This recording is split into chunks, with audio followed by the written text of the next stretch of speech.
bismillaahi raxmaan raxiim. waxaynu doonaynaa inaynu caawa halkan in yar kaga hadalno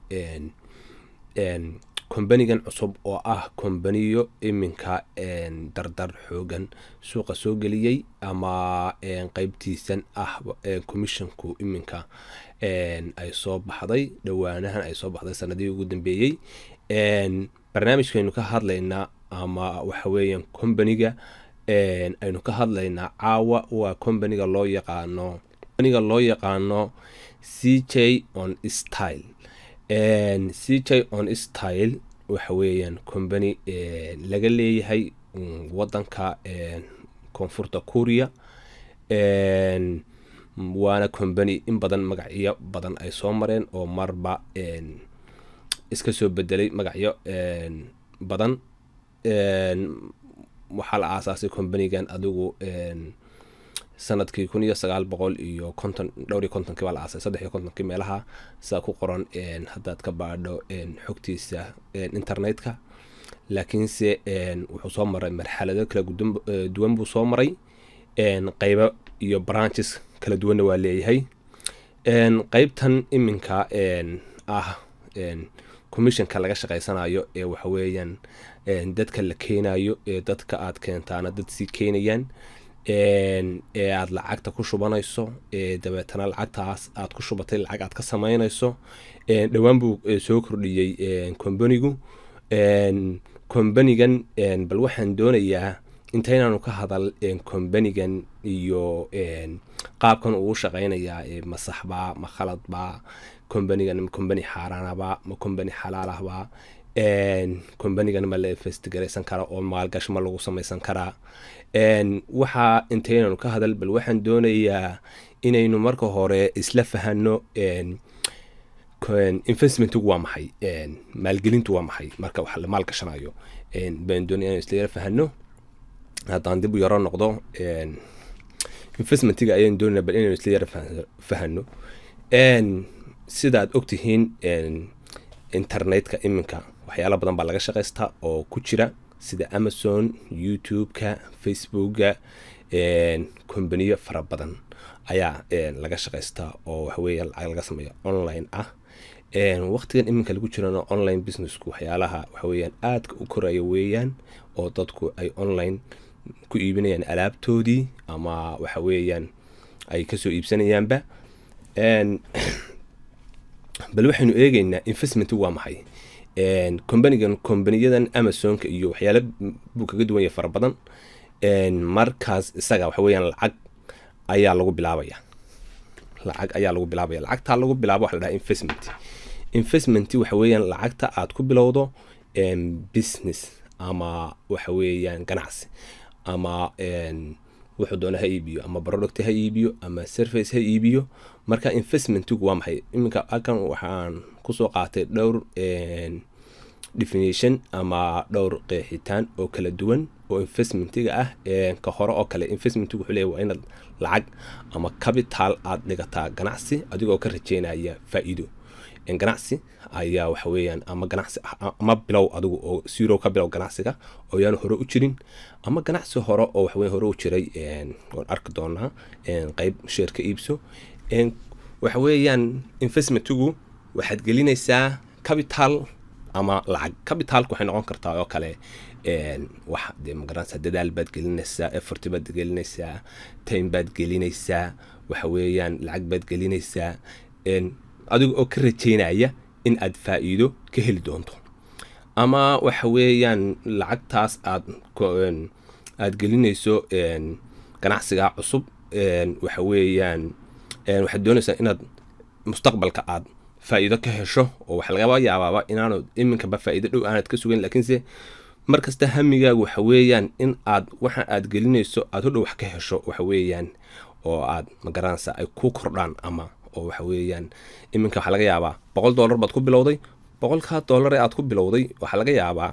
in uu bishii aad $200-300 ka samayso adiga oo markaas waqtigaas doonaya inay ku kordho lacagtaas.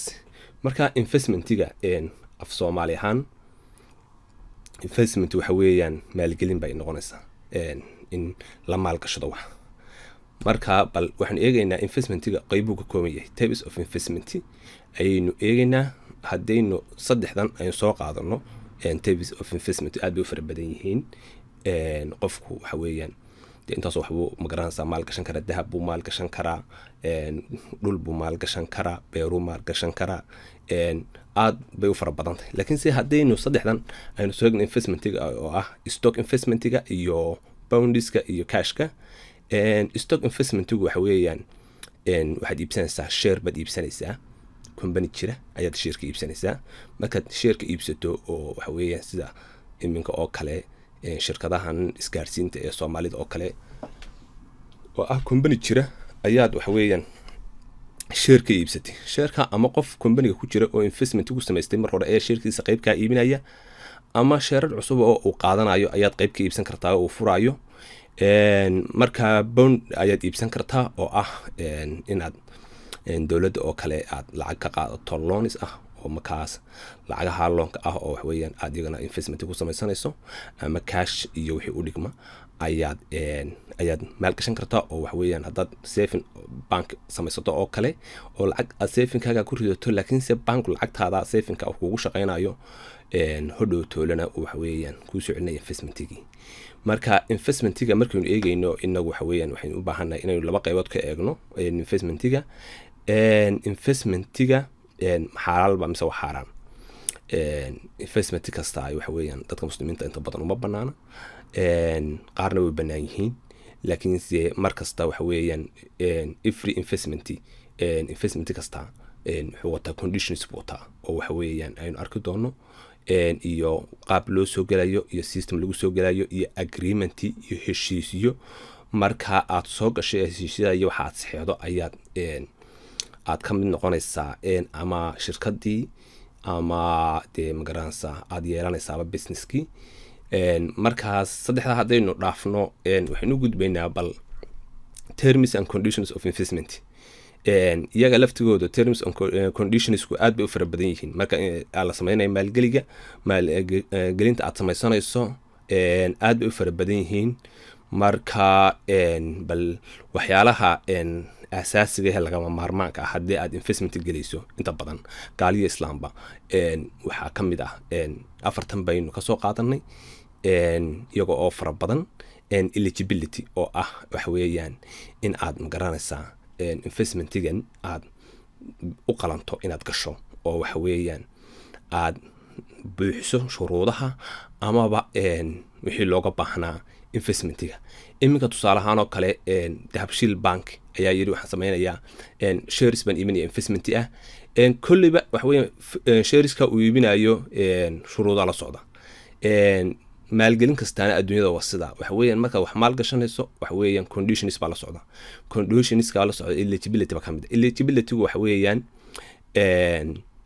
ma tahay qofkii ku habboonaa. wax weeyaan hadduu qof waalan lacag kula yimaado oo kale ku dhaha company-ga kula yeelanaya dee ka aqbali maysid. haddii qof yaroo carruur hoose biyo kale ku yimaado ku dhaha company-ga kula yeelanaya waxa weeyaan aan lacagtu meel ka keenay baan garanaynin ama ma garanaysaa aan hodhow tolo sharci ku qabta aanu jirin oo dee qofkii qof qaangaar ba aanu hayn ka aqbali maysid. marka eligibility baa jira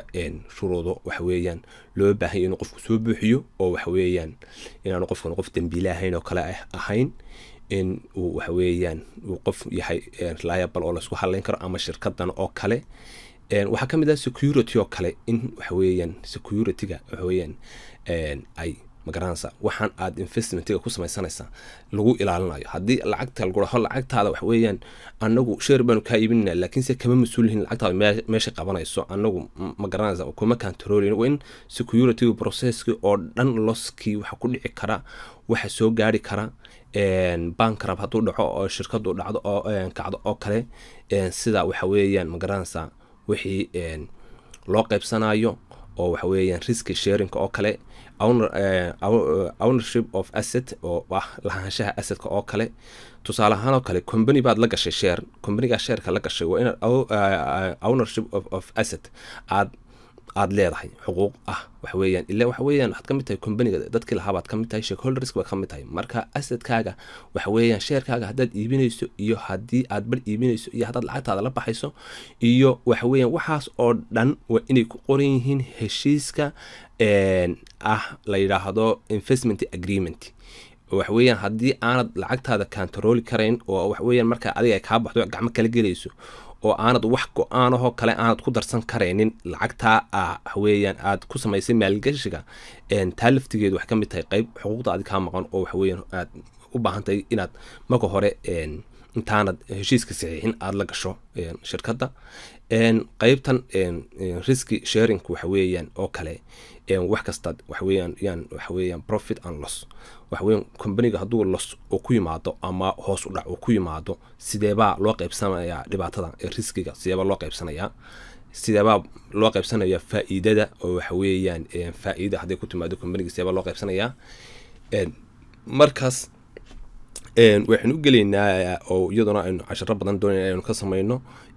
qaybtan loo yaqaano islamic finance investment oo qaybta islaamka ogol yahay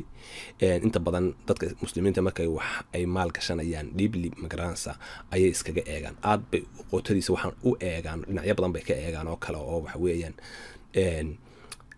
dee waxa weeyaan sida waxweeyaan lacagta loo qaybsanayo companigu wuxuu iibinayo wuxuu soo iibsanayo lacagtu meesha kasoo gelayso waxaas oo dhan muslimiintu way baadhaan intaanay lacagta companiga aanay la gelin haddaynu ka socono waxa weeyaan prohibited investment waxa weeyaan islamically waxaa jira waxyaala aan la maalgashan karin oo xaaraana oo waxa weeyaan sida kombaniyada soo saara amaba iibiya waxa loo yaqaano alcoholka khamriga waxa loo yaqaano kombaniyada iibiyo oo kale kombani khamriga sooba saara oo isagu sameeya lacag ma gashan kartid oo wax weeyaan maalgashi kuma samayn kartid oo wax xaaraan oo ognay taade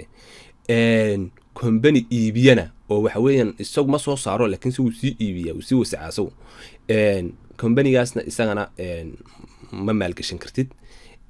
kuwa kale waxaa ka mid ah kombaniyada soo saara xayeysiinta oo kale ama promote gareeya waxyaalaha qaqawan oo kale ma garanaysaa waxyaalaha entertainmentiga oo kale ee xaaraanta ama waxa weeyaan dumarka qaqawan lagu xayeysiinayo ama sharciyanba aan u baanaanayn wax ma garanaysaa xayeysiinahaas oo dhan kombaniyada soo sameeya iyaga laftigooda marka la maalgashanayo waa in la iska eegaa kombaniyada waxaa ka mid mamnuuca ay tahay in la maalgashado kombaniyada daraagiska iibiya oo waxa weeyaan sida sigaarka oo kale soo saara sida xashiishada oo kale soo saara dee intaasoo daraagisa baa jira kombaniya soo saara kombaniyadaas waxa weeyaan haddii aad shareholder ka noqoto adiguna xaaraanta ood kula jirtaa waxa weeyaan waad la isticmaalaysa xaaraanta iyada CJ on style bal xaaraan iyo xalaal waxay tahay way noo soo socotaa oo de waxa weeyaan anigu ma ihi nin wadaad ahoo mufti ah oo fadwan karo oran kara CJ waa xalaal ama waa xaaraan laakiinse waxaan leeyahay bal investmentiga ayaan sharaxaya halkan ku sharaxaya casharo kale aan soo wadana investmentiga iyo waxyaala loo baahan yahay baan sharaxaya wixii ma garanaysa companigan CJ on style ma la maalgashan karaa mise lama maalgashan karo waxay u taalaa dadka diinta ku xeel dheer culimada ama culimada muslimiinta ama culimada Soomaaliyeed ayaynu weydiinaynaa laakiinse waxaan caawa intan introductionka ku soo gudbinayaa anigoo arkay iminka companigan soo baxay ee CJ on style oo dad badan ay gelayaan iyaga oo aan su-aasha isweydiinaynin company ma xaaraanba ma xalaalba muxuu iibiyaa muxuu ku aasaasan yahay xaguu ka helaa revenue-ga ama dakhliga xaguu ka helaa marka companiga laftigiisa waxbaan ka yara taabanayna marka ugu dambeysa presentationkeenan laakiinse bal xaaraantiisa xalaashiisa waynu ogaanaynaa laakiinse waxaan kula talinayaa dadka in aanay companigan investment ku samaynin intaynu ogaanayno xaaraan iyo xalaal wuxuu yahay haddii investment iminka lagu sameeyo oo lacaga badan laga sameeyo companigan hodhowtol waxaa dhici karta in companigu company xaaraan noqdo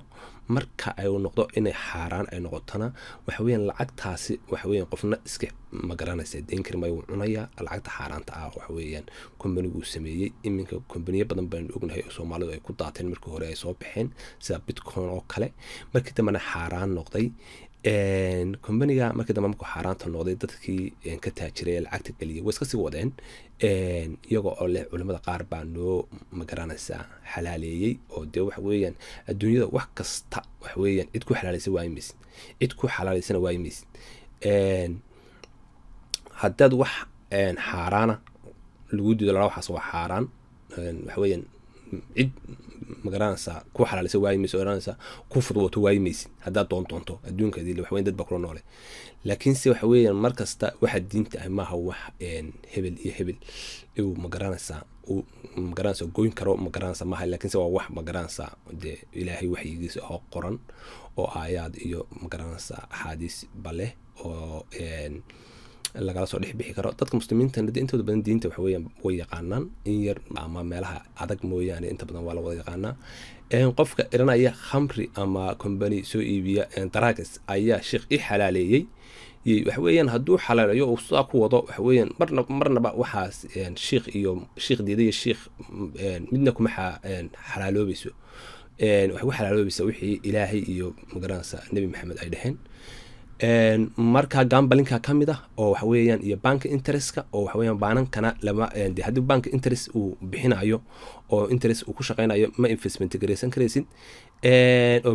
maalgashin kuma samayn karaysid gambalinka ka mid ah oo ah isaguna khamaarkii waxyaalahan kale ee prostitution pornographiga la dhahaa ayaa iyaguna ka mid ah oo waxa weeyaan sida aflaamtan dadka qaaqaawan iyo Soomaalidu sigiska u taqaano oo kale boga ka mid ah oo waxa weeyaan isna doofaarkii ah oo hilibkiisii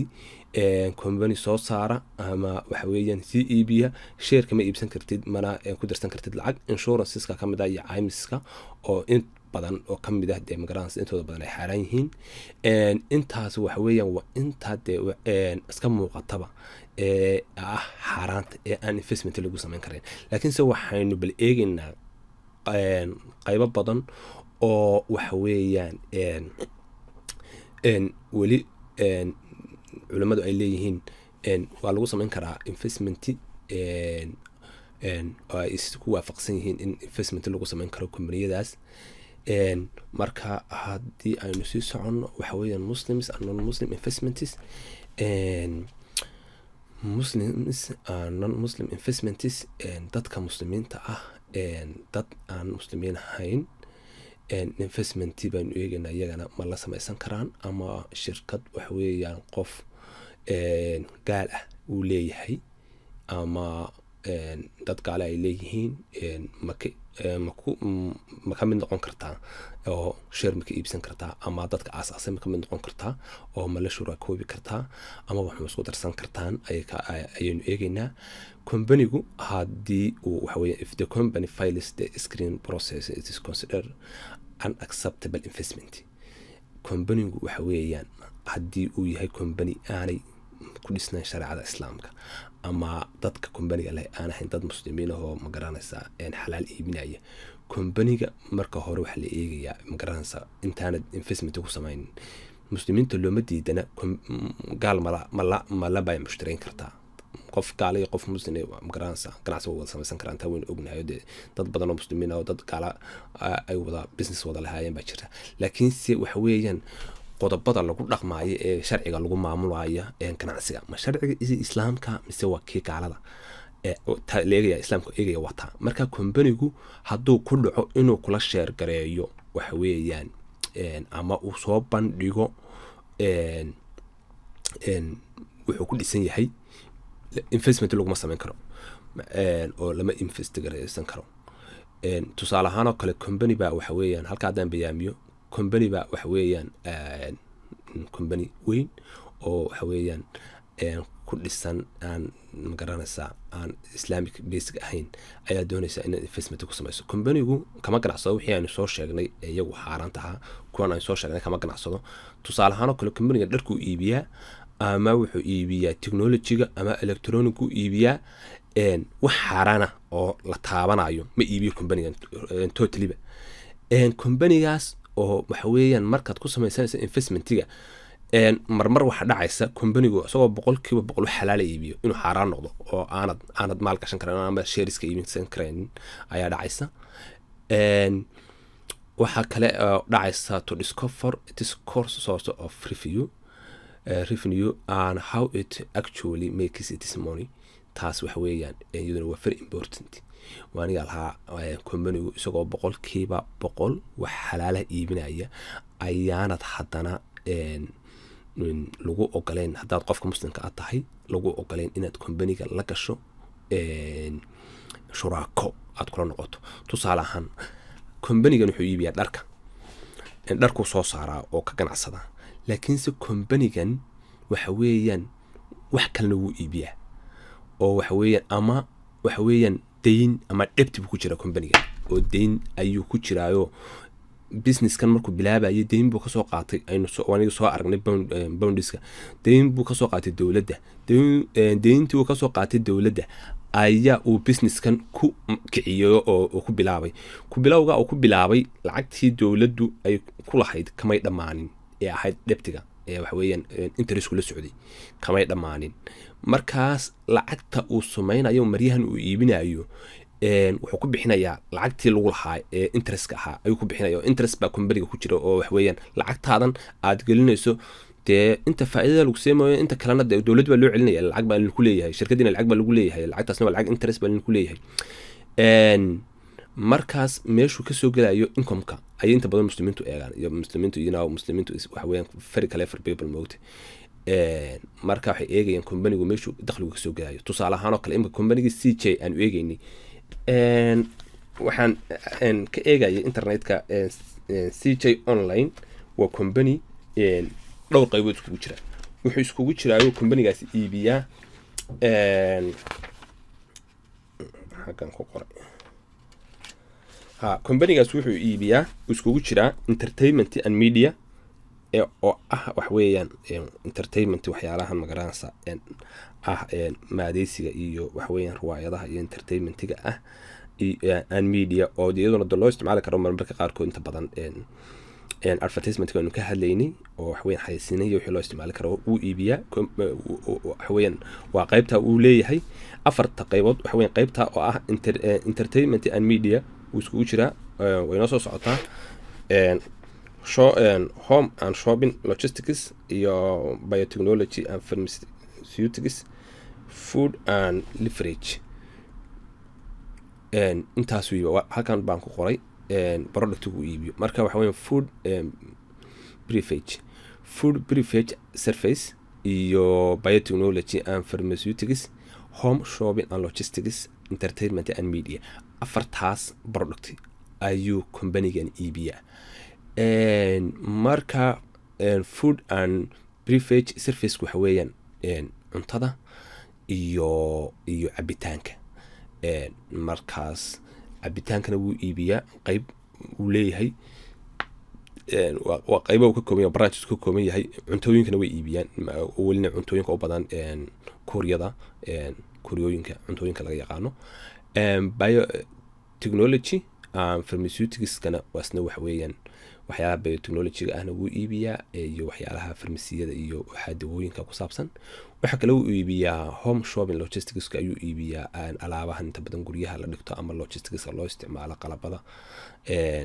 electronic ah. entertainment and media aan soo sheegay waa iibiyaa. haddaynu dib u noqono CJ on style calaamadahan buu leeyahay oo calaamadahan midab kasta haddaad aabka gashaan waxbuu ka turjumayaa oo macnuu ugu taagan yahay iyaga. marka waxaan leeyahay dadka Soomaaliyeed company-yadan oo kale hore u soo mareen, company-yadan oo kale dadka la keenayo oo magacyo badan aynu soo aragnay, mar Chief Jack, mar magacyo badan loo yaqaano dhulka Soomaalida. markaas waxa weeyaan markii dambena way iska magaranaysaa xidhmeen oo way kaceen. company-gan sida background-kiisa ka muuqato waa company weyn oo xilli badan soo jiray, laakiinse inaga waxa ina khuseeya waxa weeyaan company-gu ama ha weynaado ama ha yaraado. waxa ina khuseeya company-gan in uu yahay company wax aan xalaal investment lagu samayn karo because of waxa weeyaan lacagtan iminka aynu company-ga gelinaynaa iyo waxa weeyaan waa investment. iminka markaad Amazon account ka furanayso waxa weeyaan wax investment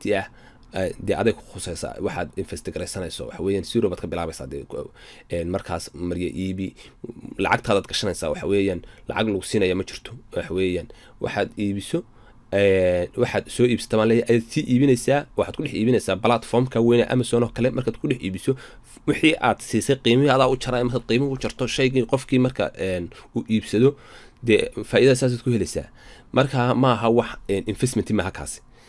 investment wax weeyaan adaa investmentiga samaystay oo kootadaadii aad meesha ka furatay adigu $1,000 ku bilow $2,000 ku bilow $100 ku bilow waxaad doontaa ku bilaabay laakiin se company-gan waxa weeyaan waa company investment ah oo welina sida ka muuqata aad ka tahay shareholder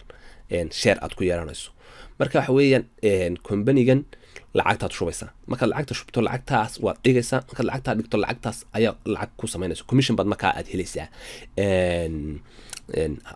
waxa la sameey waxa weeyaan badin meel yar baa la taabtaa marka meesha la taabto orders baa magaranaysaa is generate gareynayo oo wareegayo markay wareegaan waxbaa kuu soo baxaya shaar baa kuu soo baxaya surwaal baa kuu soo baxaya waxa la leeyahay surwaalkan waxa la siiyay qiimahaas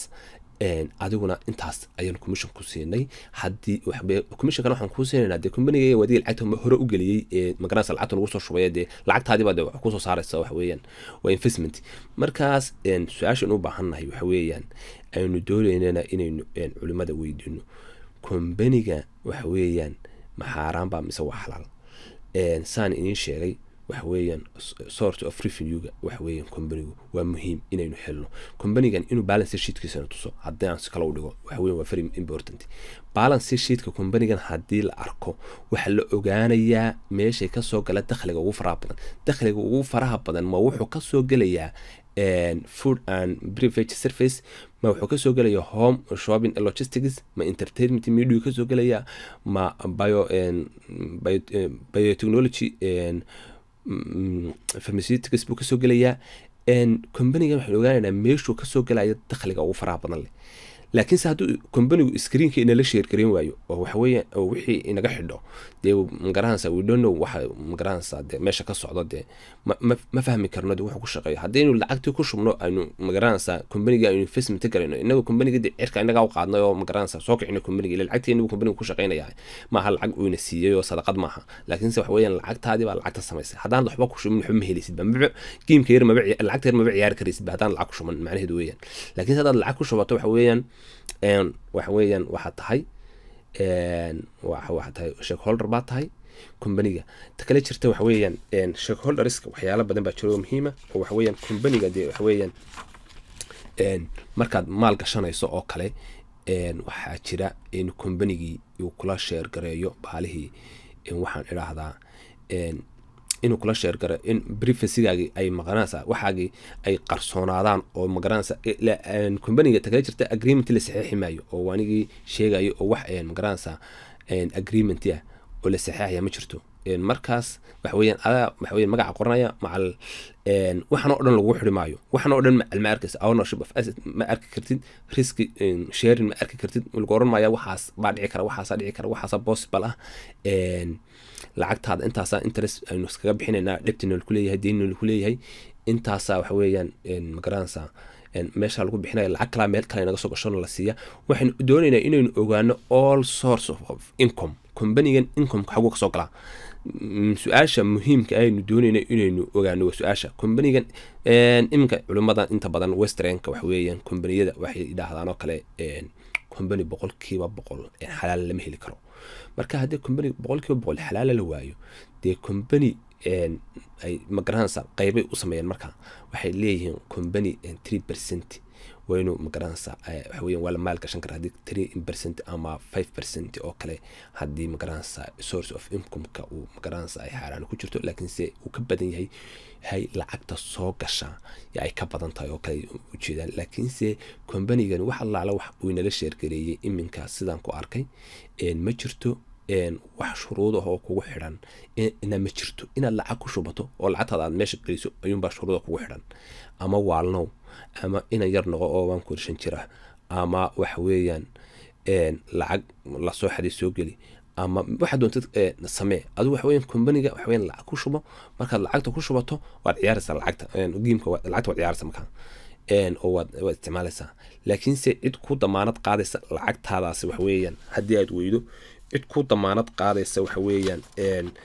soo celin haddii ay lacagtii aad khasaarato ama laga xado oo kale, cid aad u cabataay ma jirto, cid refund ku siinaysa oo lacag ku siinaysa ma jirto,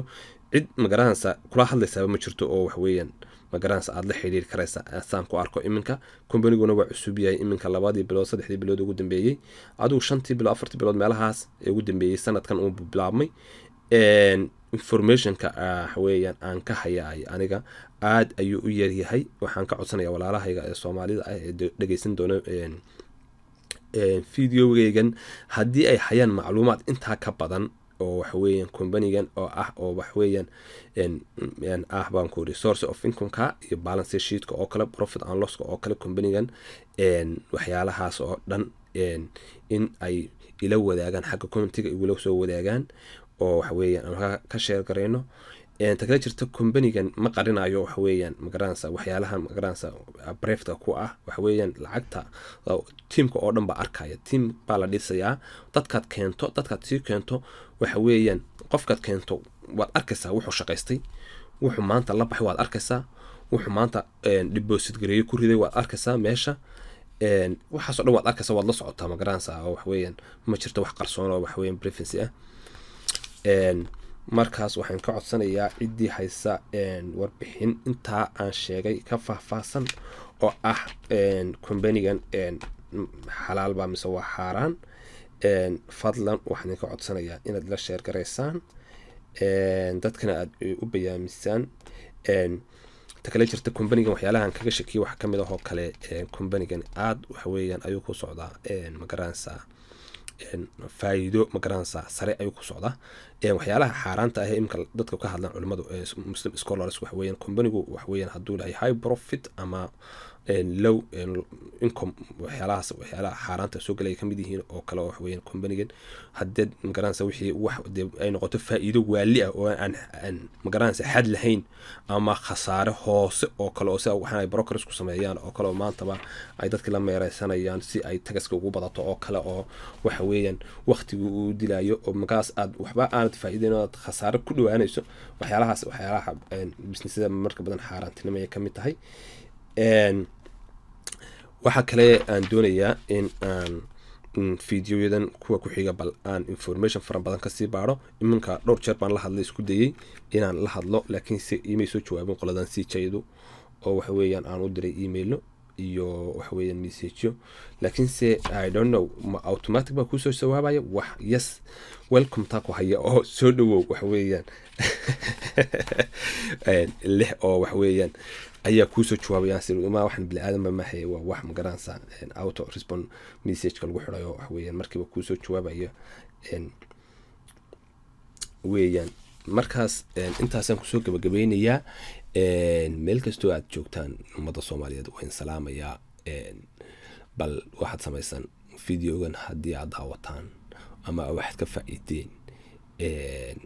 waqti baa iga gala waan soo diyaariyay markaa bal sii share gareeyo subscribe gareeyo channelka. intaasaan ka codsanayaa. meel kastoo aad joogtaan waan idin ducaynayaa ilaahay wax khayr qaba idin siiyo oo xalaala. wabillahi tawfiiq.